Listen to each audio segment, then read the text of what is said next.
கர்த்தராகிய இயேசு கிறிஸ்துவின் நாமத்தினாலே உங்களுக்கு கிருபையும் சமாதானமும் உண்டாவதாக. இந்த நாளில் உங்களை சந்திப்பதை குறித்து நான் மிகுந்த மகிழ்ச்சி அடைகிறேன்.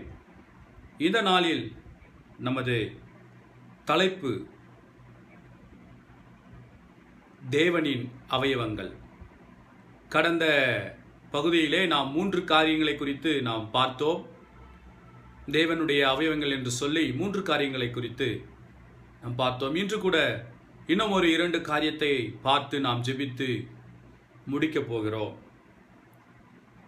4வது ஒரு காரியம், நான் கர்த்தருடைய கையாயிருந்தால் என்ன செய்வேன்? நாம் கொரிந்தியரிலே வாசித்த பிரகாரம் நாம் கிறிஸ்துவின் சரீரமாயும் தனித்தனியே அவருடைய அவயவங்களுமாயும் இருக்கிறோம் என்று வாசித்தோம். அதன்படி நான் கிறிஸ்துவினுடைய கையானால் நான் என்ன செய்வேன்? கிறிஸ்து என்ன செய்தார்? ஊழியத்திற்கு ஒரு முறை போய்கொண்டிருந்த பொழுது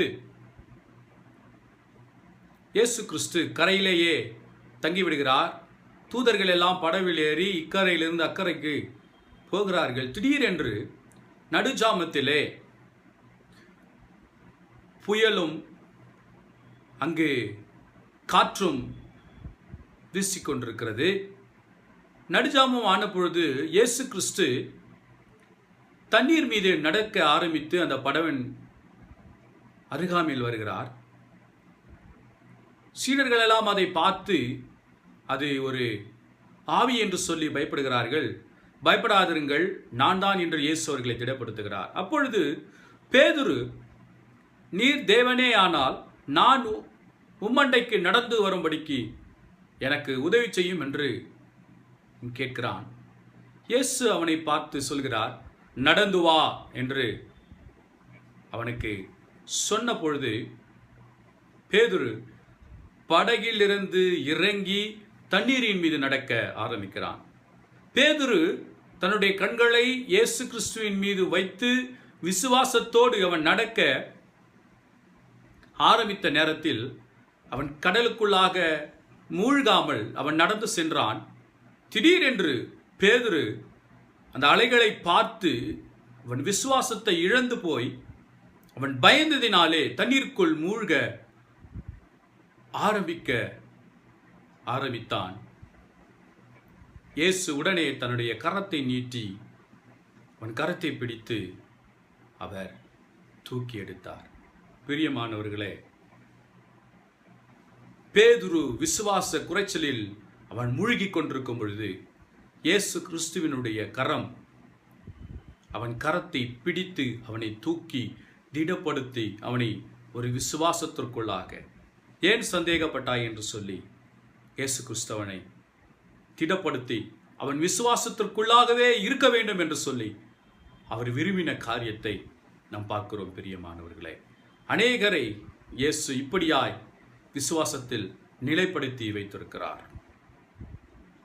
நாம் எத்தனையோ முறை வீழ்ந்து இயேசுவின் விசுவாசத்தை சில வேளைகளில் விட்டு நாம் இயேசுவை விட்டு சற்று தூரமாக நாம் ஓடின போதெல்லாம் இயேசு நம் பின்னாக வந்து அவருடைய கரத்தை கொடுத்து மீண்டுமாய் நம்மை படுகொழியிலிருந்து தூக்கி மேலே கொண்டு வந்து நிறுத்தி நம்மை திடப்படுத்தி விசுவாசத்திலே மீண்டும் தொடர்ந்து ஓடும்படிக்கு அவர் நமக்கு உதவி செய்திருக்கிறார். பிரியமானவர்களே, நான் இயேசுவின் கரமானால் நான் எத்தனை பேருடைய வாழ்க்கையை தூக்கி எடுப்பதற்காக என் கரத்தை கொடுக்கிறேன் என்று சொல்லி இந்த வேளையிலே நாம் யோசித்து பார்க்க வேண்டியது மிகவும் அவசியமாயிருக்கிறது. பிரியமானவர்களே, அது மாத்திரமல்ல, நாயின் ஊர் என்ற ஒரு ஊருக்கு இயேசு போய்கொண்டிருக்கிறார். அங்கு இறந்து போன ஒரு விதவையின் மகனை பாடையில் கொண்டு வருகிறார்கள். அந்த விதவைக்கு அவன் ஒரே மகனாக இருந்தான் என்று சொல்லி பார்க்கிறோம். இயேசு அந்த பாடையை இறக்கி இந்த வாலிபனை தொட்டு, வாலிபனே எழுந்திரு என்று சொல்லி அவர் எழுப்பி விட்ட காரியத்தை நாம் பார்க்கிறோம். பிரியமானவர்களை, இன்று அநேக இப்படி இயேசு இல்லாமல் மரித்து போயிருக்கிறார்கள். அவர்களுடைய வாழ்க்கையை நாம் நிலைப்படுத்துவதற்காக எத்தனை பேர் நமது கரங்களை கொடுத்து அவர்களை இயேசு அண்டையிலே நாம் கொண்டு வந்து கொண்டிருக்கிறோம். சற்று யோசித்து பார்ப்போம். நம்முடைய கரங்கள் எதற்கெல்லாம் நாம் பயன்படுத்துகிறோம் என்று சொல்லி யோசித்து பார்ப்போம். இயேசு கிராமங்கள் வழியாக, பட்டணங்கள் வழியாக நடந்து போன பொழுது அநேக நோயாளிகள் மீது தனது கரத்தை வைத்து அவர்களை சுகமாக்கி இருக்கிறார். பிரியமானவர்களே, இன்று நமது கரம் இதோ பிசாசின் பிடியிலே நோய்வாய்ப்பட்டிருக்கிறவர்களை, பணத்தினால் கஷ்டத்தினால் நோய்வாய்ப்பட்டிருக்கிறவர்களை நாம் தூக்கி விடுவதற்கு எத்தனை முறை நமது கரத்தை நீட்டியிருக்கிறோம். பிரியமானவர்களே, இயேசு மரித்து போனவனுக்காக தனது கரத்தை நீட்டி அவனை தொட்டு எழுப்பினார் என்று சொல்லி பார்க்கிறோம். விசுவாசம் இல்லாமல் கடலுக்குள்ளாக மூழ்கி போன பேதுருவை அவன் கரத்தை பிடித்து தூக்கி மீண்டும் அவனை விசுவாச வாழ்க்கைக்குள் கொண்டு வந்தார் என்று சொல்லி பார்க்கிறோம். அநேக வியாதியஸ்தர்களை அவர் தொட்டு சுகமாக்கினார் என்று சொல்லி, இன்று வியாதி என்று சொல்லும் பொழுது வெறுமனே நமக்கு ஏற்படுகிறதான நோய்களை மாத்திரம் அல்ல, பணக்குறைவு ஒரு வியாதி, சமாதான குறைவு ஒரு வியாதி. இப்படிப்பட்ட காரியங்களிலே நாம் கரம் கொடுத்து அவர்களுக்கு உதவி செய்வதற்கு நாம் தயாராக இருக்கிறோமா என்று சொல்லி இந்த வேளையிலே சற்று நம்மை நாம் யோசித்து பார்ப்போம். பிரியமானவர்களே, நான் இயேசுவின் கரமானால் என்ன காரியத்தை செய்து கொண்டிருக்கிறேன்? ஐந்தாவதும் கடைசியுமாய் ஒரு காரியத்தை நான் உங்களுக்கு சொல்ல ஆசைப்படுகிறேன். அப்போஸ்தலர் 10:38 நாம் வாசிக்கிறோம், நசரனாகிய இயேசுவை தேவன் பரிசுத்த ஆவியினாலும் வல்லமையினாலும் நிரப்பியிருந்தார். ஆகையினால் அவர் நன்மை செய்கிறவராயும் பிசாசின் பிடியில் அகப்பட்டவரை குணமாக்குகிறவராயும் அவர் சுற்றித் திரிந்தார் என்று சொல்லி வேதவசனம் சொல்கிறது. அவருடைய கால்கள் எங்கு ஓடினதாம்? ஜனங்களுக்கு நன்மை செய்யும்படிக்கு விரைந்து ஓடினதாம். அது மாத்திரமல்ல, பிசாசினுடைய பிடியிலே சிக்கிக் கொண்டிருக்கிற ஜனங்களை விடுதலையாக்கும்படிக்கு அவருடைய கால்கள் விரைந்து ஓடின என்று சொல்லி நாம் பார்க்கிறோம். இன்று நமது கால்கள் எவ்விடத்திற்கு ஓடிக்கொண்டிருக்கிறது? இயேசு நன்மை செய்வதற்காக அவருடைய காலை பழக்கு வித்திருந்தார். அவர் பட்ட பாட்டினாலே அவர் தாழ்மையை கற்றுக்கொண்டார் என்று சொல்லி வேதவசனம் சொல்கிறது. இன்று நாம் அப்படி தாழ்ந்த நிலையிலே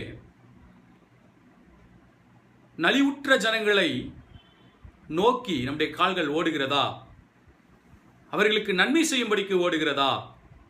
பிசாசின் பிடியிலே அகப்பட்டு கொண்டிருக்கிற அந்த ஜனங்களை இயேசுவினிடத்திலே கொண்டு வருவதற்காக கிராமங்களுக்கும், இதோ பஸ் வசதி கூட இல்லாத சில இடங்களுக்கும் நம்முடைய கால்கள் ஓடுகிறதா?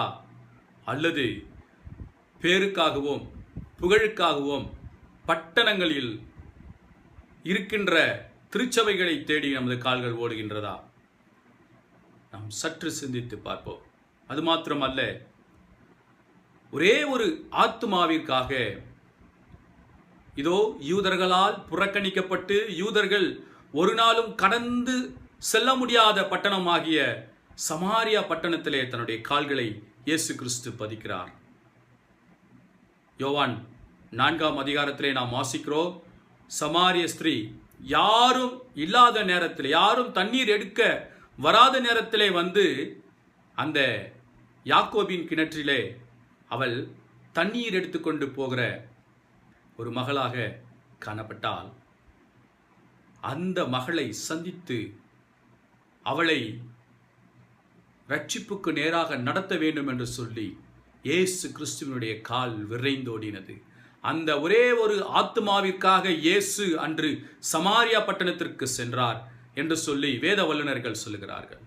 அந்த ஒரே ஆத்துமாவை இயேசு அன்று ரட்சித்ததினாலே, பாவ மன்னிப்பு நிச்சயத்திற்குள்ளாக அந்த சகோதரியை நடத்தினதினாலே, அந்த சமாரியா பட்டணம் முழுவதிலும் இருக்கக்கூடிய ஜனங்களை அந்த சகோதரி ஓடிப்போய் இயேசுவினிடத்திலே கொண்டு வந்தாள் என்று சொல்லி நாம் இந்த இடத்திலே வாசிக்கிறோம். பிரியமானவர்களே, நான் இயேசுவின் காலாக இருந்தால் நன்மை செய்வதற்காகவும் விடுதலை அடையும்படி, ஜனங்கள் விடுதலை அடையும்படிக்கும் ஓடுகிறேனா?